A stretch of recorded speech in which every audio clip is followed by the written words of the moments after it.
हाय दोस्तों, कैसे हैं आप सभी। मैं डॉक्टर आनंद व्यास फिर से अपने YouTube चैनल पर आप सभी का स्वागत कर रहा हूं और आशा कर रहा हूं सभी ठीक है, मस्त है, एंजॉय कर रहे हैं। और आ चुका हूं मैं data analytics for business decision के अंतिम प्रहार सीरीज पे 5th क्वेश्चन पे आ चुका हूं, 5th आउट ऑफ 10। केवल जी हाँ, केवल 10 क्वेश्चन है। एक मैंने थोड़ा सा डेटा प्रिपरेशन का आपको एक्स्ट्रा बताया है, उसको भी थोड़ा सा अपन को ध्यान रखना है। अभी 5th क्वेश्चन पे आ चुका हूं, डेटा एनालिटिक्स। अच्छा, ये क्वेश्चन लगभग आना फिक्स है, लगभग मतलब 90% प्रोबेबिलिटी है कि ये क्वेश्चन आपको देखने मिलेगा, क्योंकि इस क्वेश्चन को 3-4 तरीके से पूछा जाता है। कोई ना कोई चीज तो फंसेगी फंसेगी। कैसे फंस रही है देखो, पूछा जाएगा आपसे यूजेस ऑफ डेटा एनालिटिक्स। अब ये डिफरेंट फील्ड में पूछा जा सकता है, या तो वो बिजनेस में पूछ लेगा, या वो मार्केटिंग में पूछ लेगा, या वो हेल्थ केयर में पूछ लेगा। यानी कि डेटा एनालिटिक्स का जो यूज है वो बिजनेस में कैसा है, हेल्थ केयर में कैसा है, मार्केटिंग में कैसा है, सबका यूज सेम है।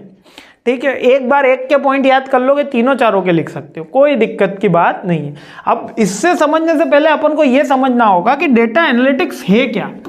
डेटा एनालिटिक्स का नॉर्मल मीनिंग है जो डेटा है इसको अंडरस्टैंड करके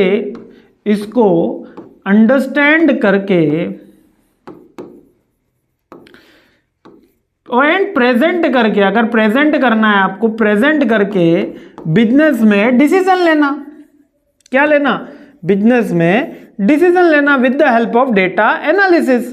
ठीक है, डिसीजन लेना, यही तो है डेटा एनालिटिक्स। तो डेटा एनालिटिक्स में अब बिजनेस होगा तो भी अपन को डिसीजन लेना है, हेल्थ केयर होगा तो भी डिसीजन लेना है, मार्केटिंग होगी तो भी डिसीजन लेना है कि कौन सा प्रोडक्ट बनाना है, कितना बनाना है, कब बनाना है, कौन सी सेलिंग टेक्निक होगी। यही तो बिजनेस के डिसीजन है और यही बिजनेस डेटा एनालिटिक्स से लेता है। जब हेल्थ केयर के सेक्टर में है, कौन सी दवाई प्रिस्क्राइब करनी है, जैसे कि मैं आपको एक एग्जाम्पल देता हूँ केपीओ का।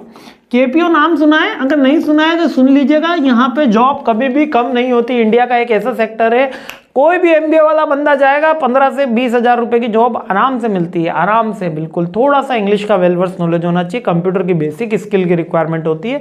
15,000 से स्टार्टिंग सैलरी दे देते हैं ये ग्रेजुएट को, ओनली ग्रेजुएट को। आप तो पोस्ट ग्रेजुएट है, एमबीए करके तो अच्छी और मिल सकती है। केपीओ होता है जैसे अपने यहाँ बीपीओ होता है, business process outsourcing call centre, वैसे इसमें नॉलेज प्रोसेस आउटसोर्सिंग होता है। इसके अंदर जो डेटा है इसी की केवल माइनिंग का ही काम किया जाता है। अब ये जो डेटा है इसकी माइनिंग का काम कैसे?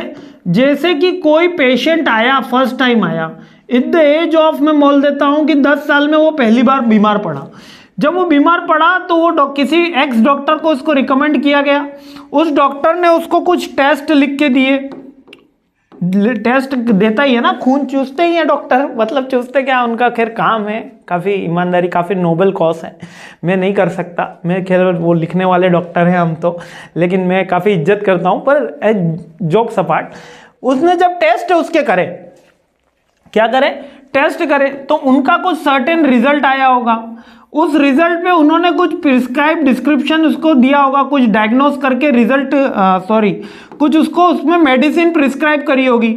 जब मेडिसिन ली होगी तब ये फिर बंदा जो है हमारा, जो बीमार पड़ा था 10 साल की उम्र में, वो ठीक हो गया होगा, है ना। नहीं हुआ होगा तो फिर से वो डॉक्टर के पास जाता है और सेम डेटा फिर से रिपीट होता है। अब ये जो सारी की सारा बंदा का ये पूरा का पूरा तामझाम है, ये मान लेते हैं कि 15 साल यानी 5 साल बाद सेम बीमारी से पीड़ित हुआ। उसको 10 साल में भी बुखार हुआ था और 15 साल में बुखार हुआ, तो क्या यही टेस्ट उसको रिपीट नहीं कराने चाहिए? और अगर सेम काइंड ऑफ बैक्टीरिया मिलता है तो सेम उसको रिजल्ट नहीं देना चाहिए मेडिसिन, जिससे उसकी क्योरिटी के जो चांसेस है वो बढ़ जाएं। यदि मेरे को पता हो कि 18 साल में आनंद को ये समस्या हुई थी, इसके अनुसार उसने ये ट्रीटमेंट लिया था, तो आज अगर उसी काइंड की जो समस्या है, अगर मैं उसको वही ट्रीटमेंट दे रहा हूं या उसका अपग्रेडेड ट्रीटमेंट दे रहा हूं, तभी तो उस पेशेंट को ज्यादा फायदा होगा। नॉलेज प्रोसेस आउटसोर्सिंग में इस सारी चीजों का एक प्रोजेक्ट आया कि इससे सारे बिल्स अलग किए जाते हैं, सारी चीजें अलग की जाती है। क्लियर हो रहा है ना। ये नॉलेज प्रोसेस आउटसोर्सिंग है, आउटसोर्सिंग। तो ये नॉलेज प्रोसेस आउटसोर्सिंग का जो बिजनेस है ये किससे रिलेटेड है, ये डेटा एनालिटिक्स से रिलेटेड है। इसके अंदर बेसिकली डेटा आता है और डेटा को फिल्टर किया जाता है, माइनिंग किया जाता है और डेटा से यूजफुल डिसीजन लिए जाते हैं। अब ये बिजनेस में क्या क्या होता है, डेटा एनालिटिक्स कैसे हेल्प करता है।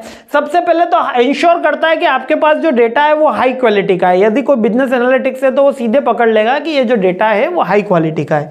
सेकेंड, आपको रियल टाइम इंसाइट मिल जाता है कि एक्चुअल में ऑन टाइम क्या रिपोर्टिंग चल रही है, आपकी सेल्स बढ़ रही है, कम हो रही है, कस्टमर आ रहे हैं, जा रहे हैं, पेशेंट कितने आ रहे हैं, ठीक है। परफेक्ट योर डैशबोर्ड, परफेक्ट करता है बिजनेस एनालिटिक्स। क्या करता है, आपके डैशबोर्ड को परफेक्ट करता है। क्यों, क्योंकि एक सिंगल विंडो क्लियरेंस सिस्टम बनाया जाता है जिसके अंदर यहाँ ग्राफिकल है, यहाँ ग्राफिकल है, कुछ टेबल चार्ट दे दी जाती है जिसके अंदर सारी की सारी चीजें, आपकी सेल्स, आपकी, जैसे मैं एक हॉस्पिटल में था एज ए HR, मैंने कुछ समय के लिए वर्क किया, ठीक है। तो वहां पर हमारे पास जो सिंगल क्लियर सिस्टम था उसमें today's patient, today's available doctors, emergency के अवेलेबल डॉक्टर्स, ठीक है। इसके अलावा हमारे पास बेड की जितनी कैपेसिटी है वो, इसके अलावा OPD की जो कैपेसिटी है अभी हमारे पास वो, और उसके पास जो व्हीकल्स हैं उनका रियल टाइम मॉनिटरिंग, सब कुछ सिंगल क्लिक पे मिल जाता था। मतलब कि एक ही डैशबोर्ड पे सब कुछ मिल जाता था, कोई एब्सेंट होता था तो भी उसके अंदर शो हो जाता था। और मैं बता रहा हूँ उस हॉस्पिटल में डॉक्टर्स ही जो थे वो 140 थे। तो अब आप समझ लो कि हॉस्पिटल कितना बड़ा है। अभी अपनी पर्सनली खोलेंगे लेकिन बता रहा हूँ आपको रियल टाइम का। 140 डॉक्टर्स थे with the including of surgeons and all the things, ठीक है। तो ये आपको डैशबोर्ड पे मिल जाती है। ये अब आपके बिजनेस में हेल्प कर सकता है, रियल टाइम डेटा दे सकता है, फास्ट कर सकता है, कॉस्ट सेविंग होगा, टाइमली होगा, बजटेड करेगा, सबके अंदर यही पॉइंट है। Tool feature of machine learning and AI predict कर सकता है, आर्टिफिशियल इंटेलिजेंस के लिए काफी हेल्पफुल होता है अगर हम डेटा एनालिटिक्स करते हैं तो।